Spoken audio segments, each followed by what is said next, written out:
The stars above Earth had always been silent. For thousands of years, humans looked up and wondered if they were alone. They built telescopes, sent radio signals into the void, and dreamed of the day someone would answer. When the answer finally came, it was not what anyone expected. The Catharn warships appeared without warning on a cold Tuesday morning. They materialized in Earth's orbit like dark metal clouds, blocking out the sun over major cities. The ships were massive, each one larger than any aircraft carrier humanity had ever built. Their hulls were black and covered with weapons that humans had no names for. Admiral Kovac stood on the bridge of his flagship, looking down at the blue planet below. His species, the Catharn, were apex predators from a world of endless hunting grounds. They had conquered 47 worlds before this one. Earth would be number 48. "They are weak," Kovac said to his second-in-command. "Look at them. No natural weapons. No armor on their skin. They cannot even see in the dark properly. This will take less than a week." The second-in-command nodded. The Catharn had studied Earth from a distance. Humans were soft creatures who lived in fragile cities made of glass and steel. They fought among themselves constantly, which meant they would never unite against a real threat. It would be easy. The bombardment began at dawn in New York City. Beams of superheated plasma fell from the sky like rain. Buildings that had stood for over a century disappeared in seconds. The heat was so intense that glass melted and steel turned to liquid. People ran through the streets screaming, trying to find shelter that did not exist. Beijing was next. Then Mumbai, São Paulo, London, Tokyo, Moscow. The Catharn targeted every major population center they could find. Their strategy was simple: break the human spirit quickly and they would surrender. Every species did. It was the way of the galaxy. In Washington, D.C., President Sarah Martinez sat in an underground bunker watching the feeds from around the world. Billions were dying. The military had tried to fight back, sending jets and missiles against the Catharn ships, but it was like throwing stones at a mountain. Nothing worked. "Madam President," her military advisor said quietly, "we need to consider surrender terms. If we keep fighting, they'll kill everyone." Martinez looked at the screens showing burning cities. She thought about her daughter who was somewhere in the ruins of New York. She thought about all the children who would never grow up. Her hands were shaking. "No," she said. "Get me every military commander still alive. Get me every scientist, every engineer. We don't surrender." "But Madam President," I said no. Her voice was harder now. "My ancestors survived the Middle Passage. They survived slavery. They survived every attempt to break them. I will not be the first Martinez to give up." Around the world, similar conversations were happening. In Beijing's emergency command center, in Mumbai's underground shelters, in São Paulo's mountain bunkers. Leaders who had been enemies yesterday were now calling each other, sharing information, making plans. The Catharn ground forces landed on the third day. They came in dropships that screamed through the atmosphere, landing in the ruins of major cities. The soldiers were 7 feet tall with claws like knives and armor that could stop any human bullet. They moved through the wreckage, hunting for survivors. Commander Thrak led his unit through what used to be downtown Los Angeles. Bodies were everywhere. Buildings were collapsed. Fires still burned. His thermal scanner showed heat signatures hiding in a subway tunnel ahead. "Survivors," he told his squad. "Probably a few hundred. We'd take them for processing." The Catharn entered the tunnel, their armor lights cutting through the darkness. The humans were there just as the scanner showed. Civilians mostly. Children crying. Old people too injured to move. "Easy prey." Thrak raised his weapon to fire a stun pulse. Then something hit him from the side with enough force to crack his armor. He went down hard, his weapon skittering across the tunnel floor. From the shadows came humans, but these were not the helpless civilians his scanner had detected. These were soldiers covered in dirt and blood, carrying primitive weapons. They had used the civilians as bait. "For humanity," one of them screamed, and Thrak realized in that moment that the scream was not fear. It was rage. The tunnel became chaos. The Catharn had better weapons and armor, but the humans fought like they had nothing to lose. Because they didn't. One human soldier jumped on Thrak's second-in-command, stabbing at the weak points in the armor with a combat knife. When the Catharn threw him off, the human pulled a grenade and held it to the alien's chest. The explosion killed them both. Thrak scrambled backward, horrified. What kind of species killed itself just to take an enemy down? His training had never prepared him for this. No species in the galaxy fought this way. His squad retreated from the tunnel, leaving 3 dead Catharn behind. When they reported back to the command ship, Admiral Kovac was furious. "They are primitives," he roared. "How did you lose 3 warriors to primitives?" "Sir," Thrak said carefully, "they don't fight like any species we've encountered. They don't retreat when they should. They don't surrender when they're surrounded. They seem to prefer death over capture." Kovac dismissed this as cowardice, but over the next week more reports came in. A Catharn supply depot destroyed by humans who had somehow infiltrated past every security measure. A landing craft brought down by a human pilot who crashed his own jet into it. A command post overrun by humans using weapons they had built from scraps. In Earth's underground command centers, a different picture was emerging. The attacks were being coordinated by what remained of the world's military forces. The United States, China, Russia, India, the European Union, old enemies, were now sharing intelligence and resources. Dr. James Chen, a physicist who had been studying captured Catharn technology, made a breakthrough. The alien weapons operated on principles humans understood. The ships used power sources that were advanced but not impossible to replicate. Most importantly, the Catharn technology was standardized across their entire fleet. "They've been using the same designs for centuries," Chen explained to a room full of generals and scientists. "They don't innovate. They don't need to, because no one has ever really fought back. But we can learn from this. We can adapt their technology." General Marcus Stone, commander of what remained of the U.S. military, leaned forward. "How long? To understand it fully? Years. To make something that works well enough to hurt them? Maybe weeks. You have 2 weeks," Stone said. "Then we're taking this fight to them." Around the room, other commanders nodded. The Japanese, the Brazilians, the Nigerians, the Australians, people who spoke different languages and came from different cultures but who all understood one thing: surrender was not an option. On the Catharn flagship, Admiral Kovac studied the casualty reports. In 2 weeks, his forces had lost more warriors than in the previous 10 conquests combined. The humans were not winning, they were still badly outnumbered and outgunned, but they were not losing fast. "Enough. Perhaps we should request reinforcements," his second-in-command suggested. Kovac's pride stung at the suggestion. Reinforcements? Against primitives? But he nodded anyway. Something was wrong about this planet. The humans were supposed to be broken by now, begging for mercy. Instead, they were getting more organized, more vicious. In the ruins of Denver, Colorado, Sarah Martinez stood with a group of soldiers looking at a captured Catharn weapon. Engineers were already taking it apart, figuring out how it worked. "How long until we can make our own?" she asked. "A month, maybe less," one of the engineers replied. Martinez nodded. Around her, the city was destroyed, but in the shelters beneath it, factories were being built. Weapons were being manufactured, and millions of humans were learning to fight. "Tell everyone to hold on," she said. "Tell them we're not done yet." Above, the Catharn ships continued their bombardment. But below, in the darkness, humanity was preparing to bite back. The Galactic Concordat had been watching Earth since the Catharn invasion began. Their observation ships stayed hidden in the outer system, recording everything but doing nothing to help. It was the law. Primitive species had to solve their own problems. Interference would violate 10,000 years of protocol. Observer Kelton sat in his station aboard the Concordat vessel, watching the feeds from Earth's surface. He was a Valix, a species known for their analytical minds and careful record-keeping. His job was to document the Catharn conquest for the historical archives. It should have been simple work. Most conquests followed the same pattern: initial attack, mass surrender, occupation, integration into the Catharn Empire. But Earth was different. "I need to report an anomaly," Kelton said to his supervisor. Observer Prime Malish appeared on his screen. She was a Heptron, tall and elegant, with skin that shifted colors based on her mood. Right now it was the pale blue of curiosity. "What kind of anomaly?" "The humans are not following standard behavioral patterns for a conquered species," Kelton explained. "They should have surrendered after the first week. Instead, their resistance is increasing, and they're learning to use Catharn technology at an unprecedented rate." Malish's skin flickered to yellow. Concern. "How unprecedented?"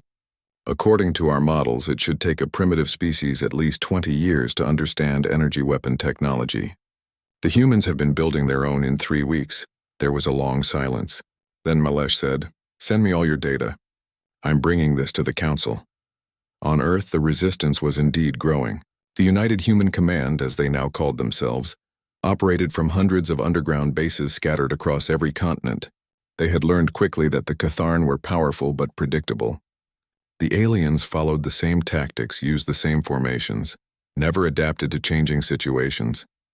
Humans, on the other hand, had spent their entire history fighting each other. They knew every trick, every strategy, every dirty tactic that had ever been used in war, and now they were using all of it. Colonel Maria Santos led a raid on a Catharn supply depot in the ruins of São Paulo. Her team was small, only 20 soldiers, but they had studied the enemy's patterns for days. The Catharn changed their guard shifts at the same time every cycle. They checked the same security points in the same order. They never expected attacks from above. Santos and her team came in from the rooftops of surrounding buildings, using ropes and climbing gear that any human child could use but which the Catharn had never encountered. They dropped into the depot, planted their homemade explosives, and were gone before the guards even realized something was wrong. The explosion destroyed 3 months of Catharn supplies and killed 47 alien soldiers. On the Catharn flagship, Admiral Kovac was starting to feel something he had never felt before in his long military career. Doubt. "How?" he demanded, staring at the reports. "How do they keep infiltrating our positions? Our security is stronger than anything on their primitive planet." His technical officer, a younger Catharn named Velis, cleared his throat nervously. "Sir, I've been studying their tactics. The humans don't rely on technology for security. They use deception, misdirection, and what they call thinking outside the box." "Explain." "Well, sir, when we secure a position, we use sensors, shields, and automated defenses. The humans learn to trick our sensors with false readings, bypass our shields using routes we never considered, and disable our defenses using their own technology against them. And when they can't do any of that," Velis paused. "What? They send someone in who's willing to die to complete the mission. They call them suicide attacks. It's a concept that doesn't exist in Concordat space. No rational being would willingly end their own life for a tactical advantage." Kovac felt his blood run cold. He had heard of such things in ancient Catharn history, before his people became civilized. But even then it was rare. On Earth it seemed to be common. In Geneva, what remained of the United Nations had become the headquarters for humanity's war effort. President Martinez stood before a gathering of world leaders, all of them via holographic projection since travel was impossible. "We've been analyzing the alien technology," Dr. Chen said, his image flickering slightly, "and we've found something interesting. The Catharn ships are powerful, but they're also old. Their basic design hasn't changed in centuries. They've been using the same weapons, the same shields, the same tactics for so long that they've become predictable." "What does that mean for us?" asked Premier Wang of China. "It means they've never needed to innovate. Every species they've conquered has surrendered quickly. But we're not surrendering, so they don't know what to do." Chen brought up a holographic display showing a Catharn warship. "We've also found their weakness. Their ships are heavily armored on the outside but vulnerable from within. If we could get boarding teams onto their vessels, that's suicide," someone said. Martinez smiled grimly. "Only if we fail. And since when have humans been afraid of long odds?" The plan took shape over the next month. Human engineers built small stealth craft using a combination of salvaged Catharn technology and human innovation. They were crude, barely functional, and had a 50% failure rate. But they were invisible to Catharn sensors. The first boarding operation targeted a Catharn supply ship in orbit. 20 human commandos, volunteers all, launched in 3 stealth craft. 2 of the craft made it to the ship. 1 exploded during the approach, killing everyone inside instantly. The surviving commandos breached the Catharn hull using cutting torches and entered the ship. What followed was 3 hours of brutal close-quarters combat. The Catharn were bigger and stronger, but the humans were faster and more desperate. They used the ship's own corridors against the aliens, setting traps and ambushes. When it was over, 14 humans were dead, but the Catharn supply ship was in human hands, along with all its weapons, armor, and most importantly, its navigation data. The concorded observers watched in shock as humans began flying a captured Catharn vessel. It should have been impossible. The ship's controls were designed for Catharn physiology. The interface was in a language humans had never seen before, but humans were good at figuring things out. Observer Kelton compiled his reports with growing unease. His supervisor, Malish, had brought his findings to the Concordate Council, and now they wanted more data. Specifically, they wanted to know about human psychology. Kelton accessed Earth's own databases, which had somehow remained partially intact despite the bombardment. What he found disturbed him deeply. Humans had been at war with each other for their entire recorded history. Not occasional conflicts like most species experienced during their development, but constant warfare. Every generation had a war. Every culture had military traditions going back thousands of years. Human children played war games. Human entertainment was filled with combat and conflict, but that wasn't the disturbing part. The disturbing part was that despite all this violence, humans had also developed philosophy, art, music, literature. They had created beauty while surrounded by horror. They had rules for war. They had concepts like mercy, honor, and sacrifice. They were capable of incredible cruelty and incredible kindness, often in the same individual. Kelton wrote in his report, "Humans are persistence predators. On their world, they were not the strongest or fastest creatures. They survived by being stubborn. They would chase prey for days until the animal collapsed from exhaustion. This mentality is carried into their psychology. They do not give up. They do not surrender. They simply keep going until they win or die." He paused, then added, "The Catharn made a grave error. They thought humans were weak because they lacked natural weapons. But humans are apex predators precisely because they never needed natural weapons. They made their own. And now they're making weapons from Catharn technology, learning faster than any species we've recorded. On Earth, the tide was slowly turning. Humans had captured 3 Catharn ships and were using them to raid alien supply lines. They had reverse-engineered enough technology to build effective weapons. Most importantly, they had learned the Catharn's greatest weakness. The aliens had no experience with losing. When a Catharn warrior was defeated, they often froze, unable to process what had happened. When a Catharn position was overrun, the survivors would panic rather than regroup. They had been winning for so long that they had forgotten how to adapt to failure. Humans, on the other hand, had been failing and recovering their entire history. Every human alive was descended from people who had survived wars, plagues, famines, and disasters. Resilience was coded into their DNA. Admiral Kovac sat in his command chamber staring at the casualty reports. In 3 months, he had lost 20% of his invasion force. His superiors back in Catharn space were demanding answers. How could primitives be causing this much damage? He didn't have answers. But he was beginning to suspect that Earth was not like other worlds. And he was beginning to fear what would happen if the humans ever took their fight beyond their own planet. In the underground city beneath the Rocky Mountains, President Martinez addressed her military commanders. "We've learned their technology. We've captured their ships. We know where their homeworld is." She paused, looking at each face. The human fleet left Earth orbit on a cold morning 6 months after the Catharn first attacked. It was not a large fleet by galactic standards. 30 ships total, 15 captured Catharn vessels, 12 retrofitted human warships with alien weapons bolted to their hulls, and 3 massive transports carrying 40,000 soldiers. Admiral James Volkov stood on the bridge of the flagship, formerly a Catharn cruiser now renamed the Defiance. He was a Russian who had lost his wife and 2 children in the bombing of Moscow. His gray hair had turned white in the past 6 months. His eyes, once warm, were now cold as winter. "Set course for Catharn Prime," he ordered. His second-in-command, Commander Lisa Park from South Korea, hesitated. "Sir, the Concordate has been sending diplomatic messages. They're asking us to stop. They say we're violating galactic law by pursuing a retreating enemy." Volkov turned to look at her. "Did the Catharn care about galactic law when they burned our cities? Did the Concordate help us when we were dying?" "No, sir." "Then we don't stop." He looked back at the view screen showing Earth growing smaller behind them. "Tell the Concordate that humanity has learned a new law. You start a war with us, we finish it." The fleet jumped to faster-than-light travel using Catharn jump drives. The technology was strange to human minds, but human engineers had figured it out through trial, error, and the kind of desperate innovation that only came from fighting for survival. 3 weeks later, they emerged in Catharn space.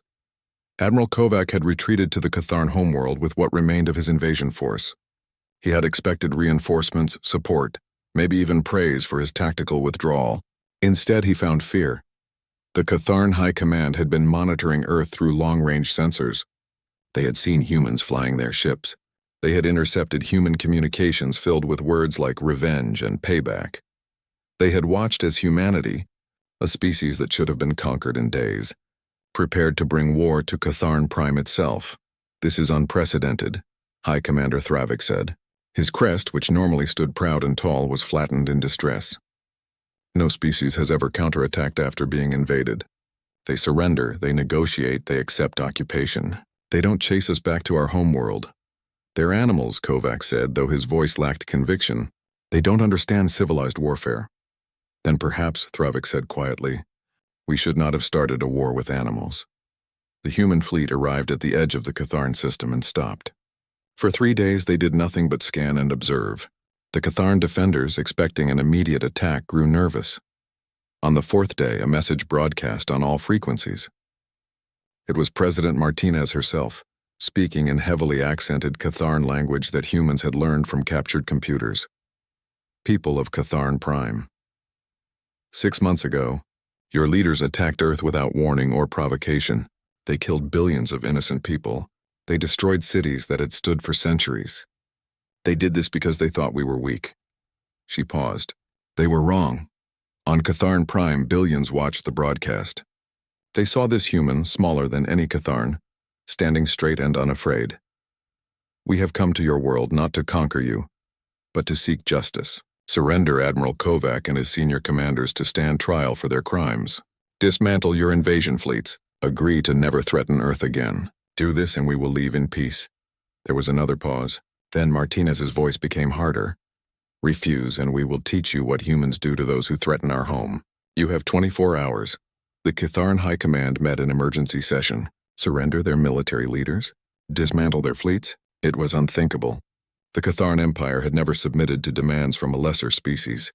"We have defensive stations around the planet," one commander argued. "We have the home fleet. They're outnumbered 50 to 1. If they attack, we'll destroy them." "And if they're not bluffing?" another asked. "We've seen what they can do. They captured our ships. They learned our technology. They've been fighting each other for thousands of years. Do we really want to find out what they can do when they're truly motivated?" The debate raged for 20 hours. In the end, pride won over caution. The Catharn sent their response. "We do not negotiate with primitives. Leave our system or be destroyed." Admiral Volkov read the message and nodded slowly. "So be it," Commander Park signaled the fleet. Execute Operation Hammer. What followed was the most brutal 48 hours in Catharn history. The human fleet did not attack the planet directly. Instead, they went after the Catharn military infrastructure with surgical precision. Every orbital weapons platform, every shipyard, every fuel depot, every military communications satellite. They destroyed them all. The Catharn home fleet moved to engage, confident in their superior numbers. They had 500 ships against humanity's 30. It should have been a massacre. It was. Just not the massacre they expected. The humans didn't fight like any opponent the Catharn had faced. They didn't form battle lines or engage in honorable ship-to-ship combat. They used hit-and-run tactics, ambushes, and what the Catharn records would later call obscene levels of aggression. Captain Yuki Tanaka commanded one of the human destroyers, a ship called Rising Sun. Her mission was to draw out Catharn cruisers and lead them into kill zones. She did this by doing something no sane captain would do. She charged straight at the enemy formation, all weapons firing. The Catharn took the bait. 6 cruisers broke formation to pursue what they thought was a reckless, doomed human ship. They followed Rising Sun into an asteroid field, where 12 other human ships were waiting in ambush. The Catharn lost all 6 cruisers. Rising Sun survived barely, with 70% of her crew dead or wounded. When offered medical evacuation, Captain Tanaka refused. "We still have 1 working weapon and engine. We can still fight." This pattern repeated across the battlefield. Humans sacrificing themselves to take out larger ships. Human ships with no weapons left ramming Catharn vessels. Human soldiers boarding enemy ships through breached hulls, fighting in vacuum with just their suits and weapons. The Catharn had never seen anything like it. War to them was about strategy and honor. War to humans was about winning no matter the cost. On Catharn Prime, the population watched in horror as their fleet was systematically destroyed. Not quickly in a glorious battle, but slowly, methodically like a predator taking apart prey. The concorded observers were equally horrified. They had expected a brief skirmish, maybe some posturing, then negotiations. Instead, they were watching humans wage total war against a superior force and somehow winning. Observer Kelton's reports had become increasingly frantic. The humans are displaying tactical flexibility beyond anything in our databases. They adapt to every Catharn countermeasure within hours. They're using strategies we have no names for, and most concerning, they appear to have no concept of acceptable losses. They will sacrifice 10 ships to destroy one enemy vessel if it achieves their objective. Malesh, his supervisor, watched the battle feeds with her skin shifting between colors so rapidly it hurt to look at. This is madness. This is civilization collapsing. How can a species fight this way and still be considered sentient? I think, Kelton said slowly. We've been defining sentience wrong. We thought it meant being peaceful, logical, civilized. But humans are all those things. They have art, philosophy, ethics. They just also happen to be very, very good at war. And I don't think they wanted to be. I think we forced them into this. On the second day of battle, Admiral Volkov made a decision that shocked even his own commanders. The Catharn military infrastructure was destroyed, but the fleet fight was still ongoing. Humans were winning, but losing ships they couldn't afford to lose. Broadcast this message to every Catharn vessel, he ordered. Any ship that powers down weapons and surrenders will be allowed to evacuate crew and will not be fired upon. Those who continue fighting will be destroyed. Commander Park stared at him. Sir, we don't take prisoners. We don't have the facilities. We're not taking prisoners. We're offering mercy. Volkov's face was grim. Because we need them to see we're not monsters. We're just people defending our home. There's a difference. The message confused the Catharn commanders. Offer mercy? In the middle of battle? It was a trick, surely. But then a human ship, badly damaged, drifted past a Catharn destroyer that had powered down. The destroyer's crew waited for the killing blow. It never came. The human ship simply continued past, heading for another target that was still fighting.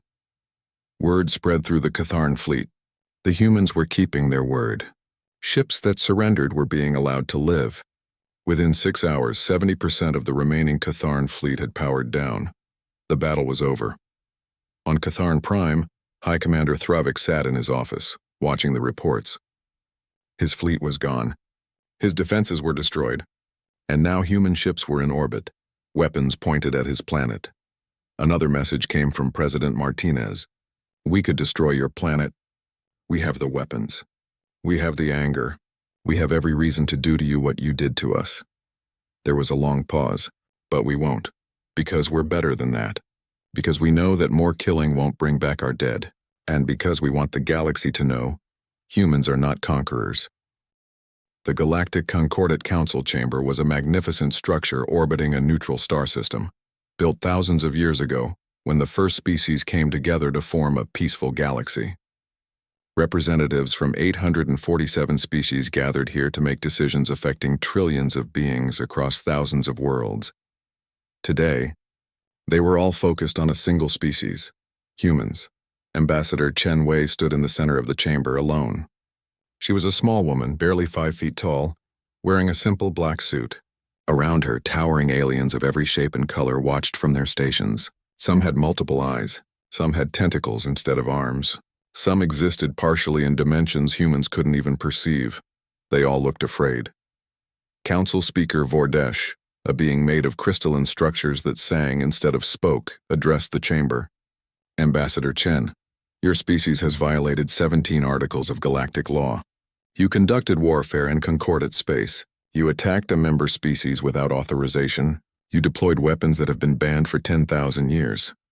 Chen waited patiently for the translation device in her ear to finish. Then she spoke, her voice calm and clear. With respect, Council Speaker, the Catharn attacked Earth first. We acted in self-defense. As for galactic law, she paused. We never agreed to your laws. You never told us they existed. You just watched while billions of humans died. The chamber erupted in noise, hundreds of species all talking at once, their translation devices creating a cacophony of sound. Fordesh's crystalline structure flashed red, a sign of anger, and the chamber fell silent. We do not interfere with primitive species. It is the prime directive of the Concordat. Primitive? Chen's voice was still calm, but there was steel underneath. We built spacecraft. We split the atom. We created artificial intelligence. We were developing faster-than-light theory when the Catharn attacked. By what definition are we primitive? You had not achieved FTL travel, a Heptron representative said, her skin shifting to an uncomfortable purple. You had not made contact with other species. By Concordat standards, your standards let billions die, Chen interrupted. You watched. You recorded. You did nothing. And now you want to punish us for surviving. She looked around the chamber. Let me tell you what humans learned in the past year. We learned that the galaxy is full of life. We learned that we're not special. We learned that there are beings out there with technology we can barely imagine. She paused. And we learned that all of you will watch other species die rather than break your precious rules. The silence that followed was uncomfortable. Finally, a Velix observer spoke up. It was Kelton, the same one who had been monitoring Earth. Ambassador Chen is correct. We did watch. We did record. We did nothing. And because of that, humanity was forced to save itself. The question before the Council is not whether humans broke our laws. The question is whether our laws are worth keeping if they allow atrocities to happen. This caused another eruption of debate. Some species agreed. Others argued that the laws had kept peace for millennia. The argument raged for hours while Chen stood in the center waiting. Finally, Vordesh called for order. The Council will debate these matters. But first we must address the immediate situation. Ambassador Chen, your species now possesses technology and knowledge that makes you appear to other galactic civilizations. The question is, what do you want? Chen smiled, though it didn't reach her eyes. What we want is simple. We want Earth to be left alone. We want the right to defend ourselves. We want access to galactic trade and knowledge. And we want a guarantee that what happened to us never happens to any other species ever again. And if we refuse, then we'll defend ourselves anyway. And any species that threatens Earth will learn what the Catharn learned. Humans are not prey. We're predators, and we have very long memories. The Council voted to offer humanity conditional membership in the Concordat. The conditions were strict. Humans would have to share their military technology, allow observers on Earth, and agree to follow most galactic laws. In return, Earth would receive protection, access to advanced technology, and a voice in galactic affairs. Chen took the proposal back to Earth. The response was mixed. President Martinez, now in her second year since the invasion, sat in what remained of the White House. Parts of it had been rebuilt, but scars from the Catharn bombardment were still visible. She met with the reformed United Nations Council, which now included representatives from every surviving nation. They want us to give up our weapons, General Stone said. He was older now, more tired. The war had aged everyone. They want us to trust them to protect us. The same people who watched while we burned, Premier Wang added bitterly. But they're also offering us technology that could help rebuild, Dr. Chen pointed out. He had been studying the technical documents the Concordat had provided. Medical advances that could save millions. Energy sources that could power our cities without pollution. Food synthesis that could end hunger. Martinez rubbed her temples. She had barely slept in 2 years. The question is whether we can trust them. Whether we should. Ambassador Chen, who had just returned from the Council, spoke up. I don't think we should trust them completely. But I think we should join. Because if we don't, we're alone out here. And there are other species in the galaxy that might see us as a threat. Better to have some allies, even if they're not perfect. The debate continued for weeks. In the end, Earth agreed to join the Concordat, but with modifications. Humans would keep their military, but agree to only use it defensively. They would allow observers, but those observers would have limited access. And most importantly, humans would have the right to intervene if they saw another species being attacked the way Earth had been. The Concordat reluctantly agreed. They didn't have much choice. Humans had proven they could fight, and nobody wanted to find out what would happen if Earth became an enemy instead of a member. Over the next few years, humanity slowly integrated into galactic society. It was not easy. The first human merchants who visited alien worlds found themselves treated with fear and suspicion. Store owners would lock their doors when humans approached. Children would hide behind their parents. Even species that were physically much larger than humans seemed nervous. David Kim, a trader from Los Angeles, found himself in a market on a Valix colony world. He was just trying to buy some local food to try. The vendor, a Valix with soft blue skin, backed away from his stall. "Please," the Valix said. "I don't want trouble." Kim was confused. "I just want to buy some of your fruit. The purple things. What are they called?" You just want to buy food?" "Yeah, I'm hungry. Long flight, you know." Kim smiled, trying to be friendly. The Valix slowly relaxed. "I apologize. We have heard stories about humans. About your war with the Catharn. About your violence." Kim's smile faded. "We're not all soldiers. Most of us are just regular people trying to live our lives. But you can become soldiers. All of you. That's what the stories say. That every human is a potential warrior." Kim thought about that. He remembered where he was when the Catharn attacked. He had been a teacher at an elementary school. When the bombs fell, he had helped children escape, then joined the resistance. He learned to fight because he had to. When the war ended, he went back to being a teacher until the school system could be rebuilt. Then he became a trader. "I guess that's true," he said finally. "We can all fight if we need to. But we don't want to. We'd rather trade, talk, live peacefully. We know how to fight if forced. Is that so wrong?" The Valix considered this. No, I suppose it's not. It's just frightening to know that any human could be dangerous. Any being can be dangerous, Kim pointed out. It's what we choose to do that matters. He bought his fruit and left. The Valix watched him go, wondering if maybe humans were not as terrifying as the stories suggested. But other encounters were less positive.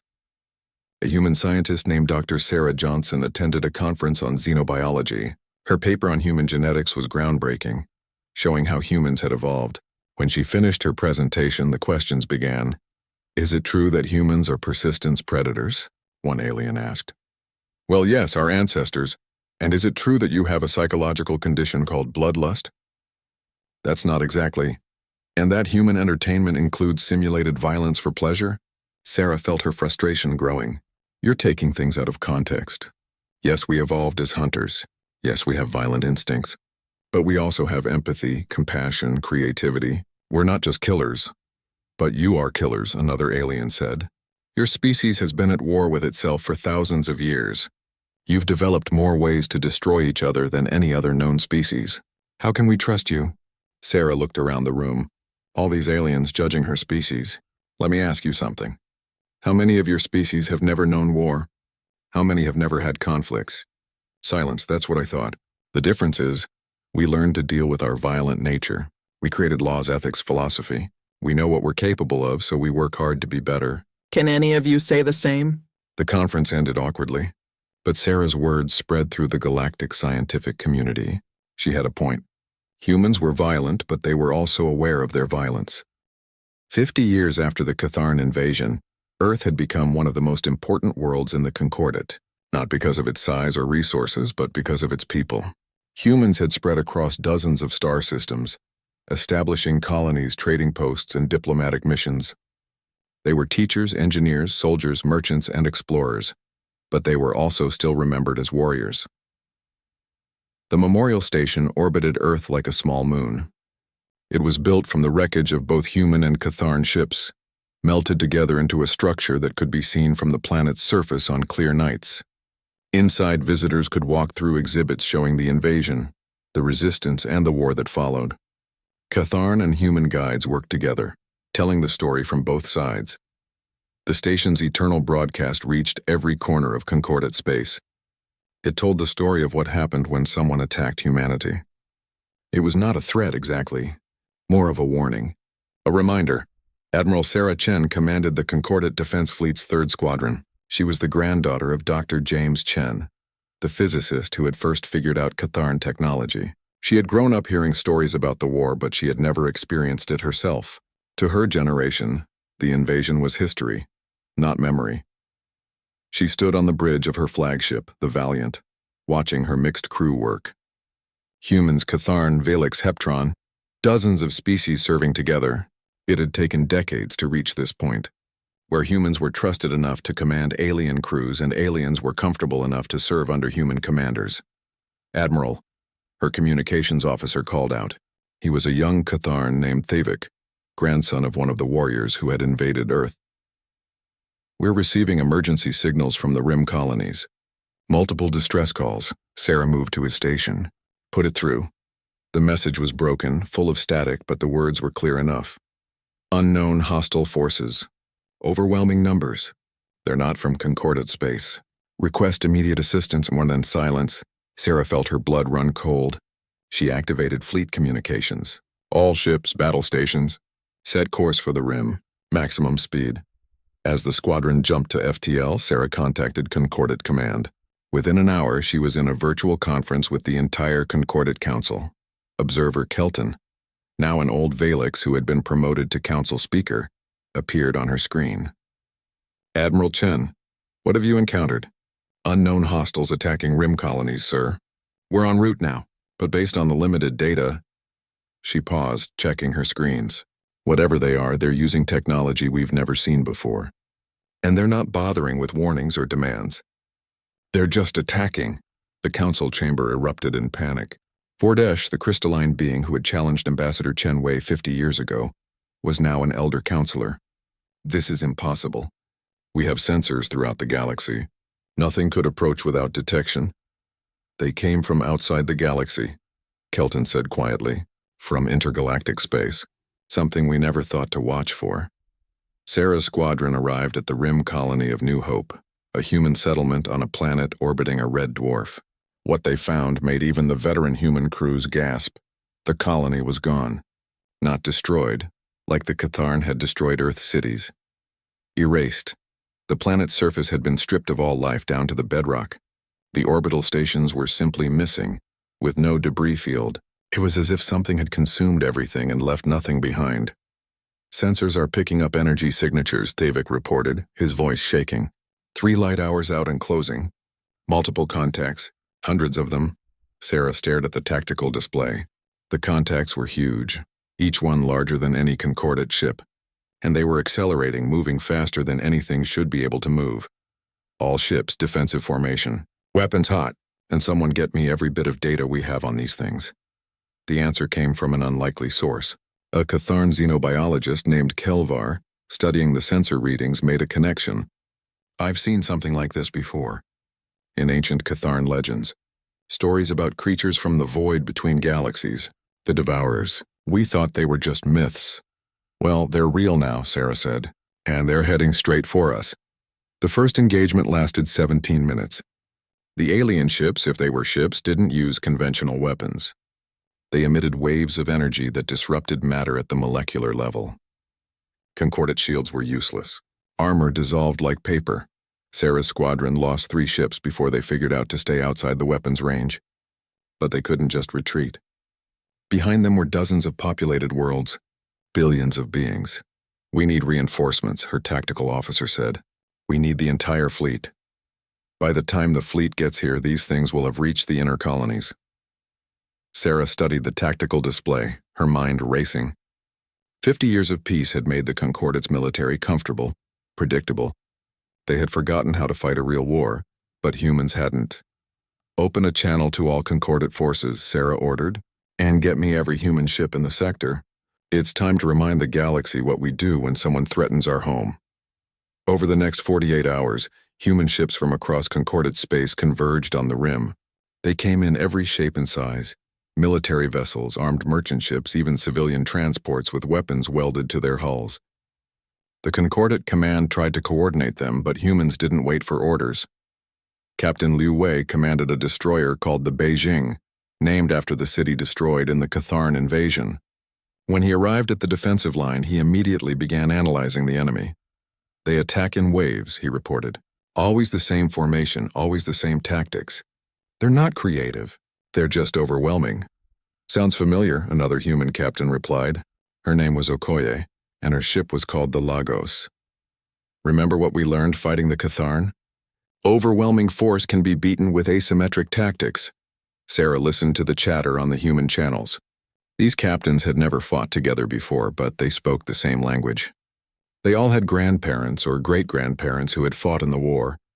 They all grew up on stories of the resistance, of desperate battles against impossible odds.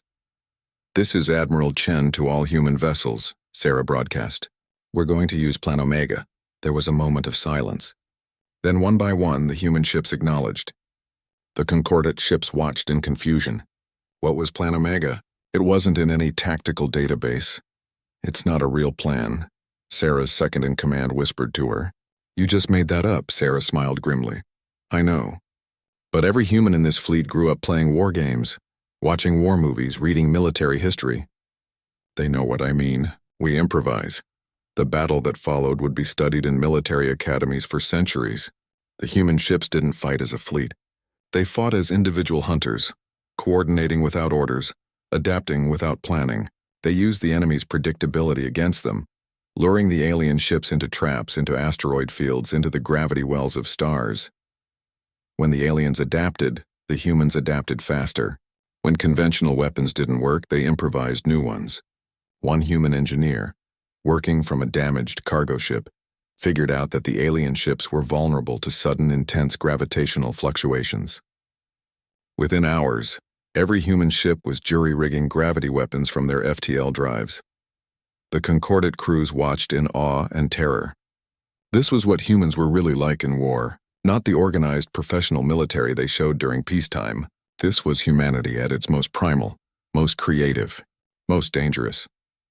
The Catharn crew on Sarah's ship worked alongside the humans, and they finally understood what their grandparents had faced on Earth.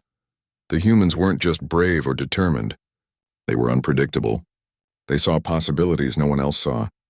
They took risks no sane being would take. Thavik, the young Catharn communications officer, watched as a human pilot named Garcia deliberately crashed his fighter into an alien ship's energy emitter, destroying both but saving a transport full of evacuees.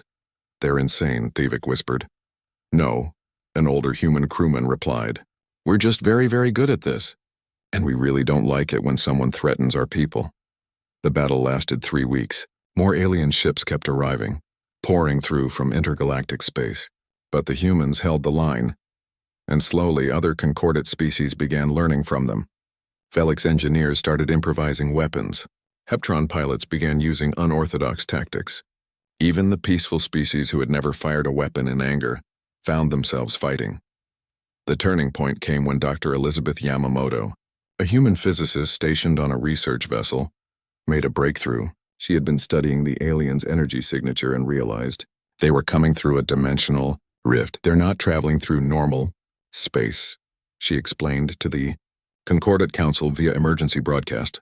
"They're using a tunnel through higher dimensions.